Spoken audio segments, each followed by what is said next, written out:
can't control our own destiny the rest of the way out. All we need is one in this building. We can run them if we will stop and rebound. Then we've got to play with great energy, stay on the attack, move the ball. And there's a little more desperation for Orlando. They now trail by 8 as we third quarter by Tarico, Hubie Brown, and Heather Cox. Hube, what a great second quarter as Howard got in foul trouble. Al Horford on this end turned the tone of this game a little bit. Well, you like it mainly because he was getting catches and then producing. Yeah. Now watch here as he goes down inside. He's going to give you a reverse pivot here now and faces man Anderson. Now once he makes that, no double team, watch how he goes left and then he comes back right for the dunk. Strong move. See how his power, Gordot was late. Now Howard, here comes the double team. They're going to send him to the baseline. Now they'll force him baseline, but his strength, once they put him behind the backboard, you got to keep him back there. Instead, he comes up and under, and he scores for at least the third time. Now, Howard, Lewis, and Carter. All right, Howard and Lewis are scoring, but not in the second quarter, and Carter has been quiet all night long. Vince had nothing in the first quarter. Meantime, for Atlanta, they're getting multiple contributions. Well, you love the fact that Horford, Johnson, and Crawford are shooting a high percentage for you. And then also the rest of the team with the, come on now, Atlanta's shooting 46% and have made 4 threes. Heather Cox.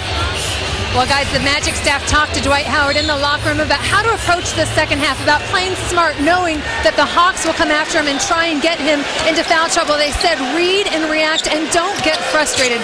Some other concerns, some mistakes the Magic are making late in rotation, the offensive boards they've allowed the Hawks to get, and then some blown coverages on pick and rolls. All things to look for in this second half. Good stuff, Heather. Thank you. The same 10 that started the game, start the third quarter, includes Mike Bibby, who really didn't play much at all in that second quarter as Jamal Crawford had it going. Double on Howard. Remember, he has 3 fouls. Nelson, beautiful find inside. Howard completes it, and a chance at the three-point play. Now, that was a great pass by Nelson, mainly because of the trap and the rotation. By faking the ball on a reversal, watch how Howard opens up right in front of the basket. That was bad rotation from the top on the right-hand side. Smith should have been down in guarding Howard. Now, saw the shot that Howard took, drew some blood, so we have a 30-second blood rule to get the leading stop for Dwight Howard. Now, one defensive thing that you have to watch in this game now, on every screen and roll, now they're going to buckle up Howard when he gets down on the roll move in front of the rim. But on the initial screen, Howard is screening. His man is not trapping the ball handler like they did in game 1. When they did that, Horford was up trapping.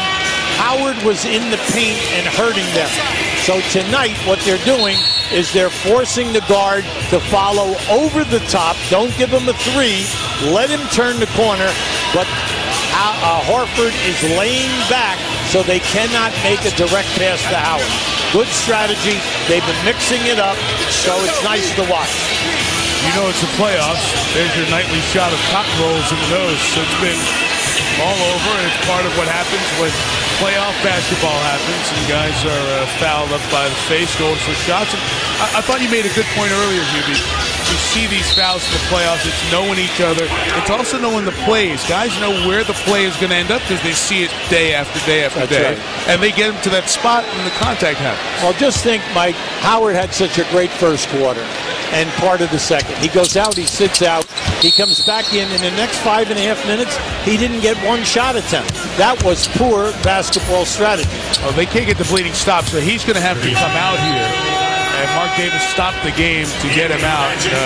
They're going to have to try to work on this. He has to shoot those free throws, obviously, because it was not a flagrant foul. And again, that rule is, if injured, you have to come shoot your free throws. Otherwise, you can't come back in the game. So they're going to take Dwight back to try to work on the bleeding on his nose. And Marcin Gortat, with his 3 fouls, comes into the game.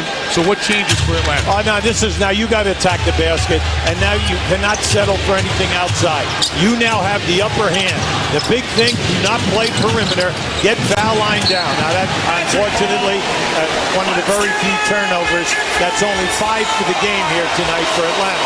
But you must take advantage of this advantage that you have from the foul line down. Josh Smith turnover, his first. Jameer Nelson, a good first quarter.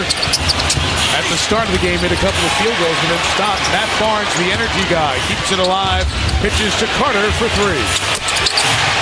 Vince Carter, who missed 3 of his 4 field goal attempts in the first, gets it to a 3-point game. Yeah, I don't understand this right now. Josh Smith is walking down the floor, just walking with a slow gait.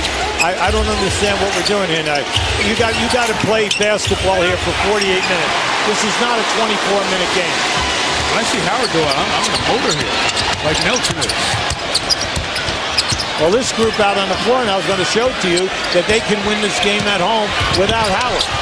That's the challenge. Trying to take Horford all the way, and he's caught behind the play, but Atlanta doesn't push it. Now here's Bibby to Josh Smith. Bibby's open. He wants it back, and it's a turnover. Oh, boy.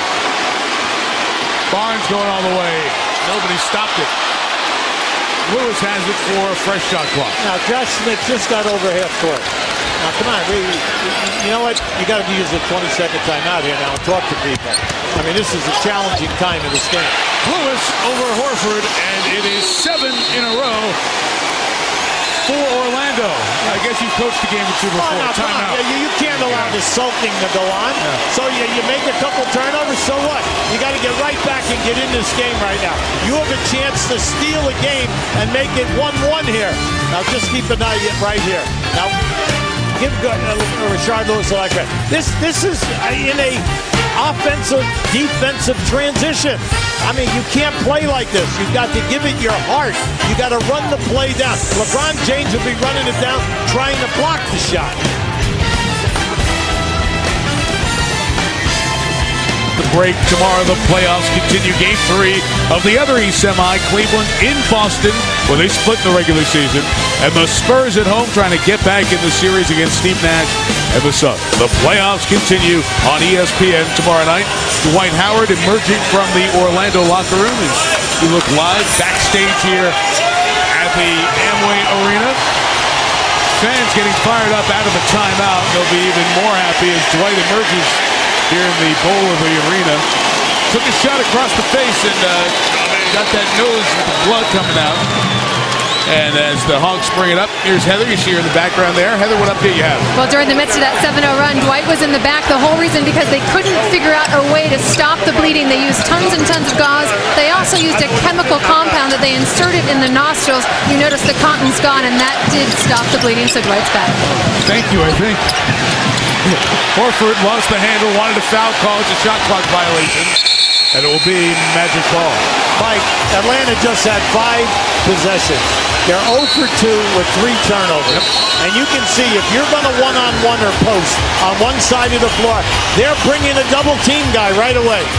Well, this is an Atlanta team that had that 43-point loss, which sadly has been in the profile of this team over the last 3 seasons with terrible playoff losses. Awful scoring, outscored by nearly 20 points a game. And when they showed up 57-49 in the first half, there was energy. Howard goes out on the first offensive trip. And what happens? He goes to the back. There's a 7-0 run. And Bibby here is called for the foul. Now, if you notice, once again, there's a screen. All right. Howard is involved in. What are they doing? They're going over the top. The guard of Atlanta is going over the top, so you cannot shoot a 3. So go over and take 2 dribbles. You're going to be wide open because Horford is laying back and allowing Howard to roll right to him. Jameer Nelson with Joe Johnson staying with him on this trip. No switch. And Nelson knocks down the tough 2. Amen. That's what we just said. But come off 2 bounces. You come off 2 bounces, you open up the space, and you'll even get a better look. It's an answer for everything, isn't there? Well, I mean, it's a game, but you have to understand the game. If you understand the game is very easy. Joe Johnson working on Barnes. Howard comes over for effect. Foul is called. No goaltend. Mike Callahan says, relax, he's on the way up. He's foul on Barnes. It's what you'd like to see with Crawford, Johnson, and Williams. Get off the dribble into the paint, and let's get some fouls. Get to the foul line. In the first half, you were 15 for 15 on the line, which was a major plus. Plus, you also were 4 for 5 in threes, and then you picked up 12 points with 9 offensive rebounds. That's why Stan Van Gundy was bent out.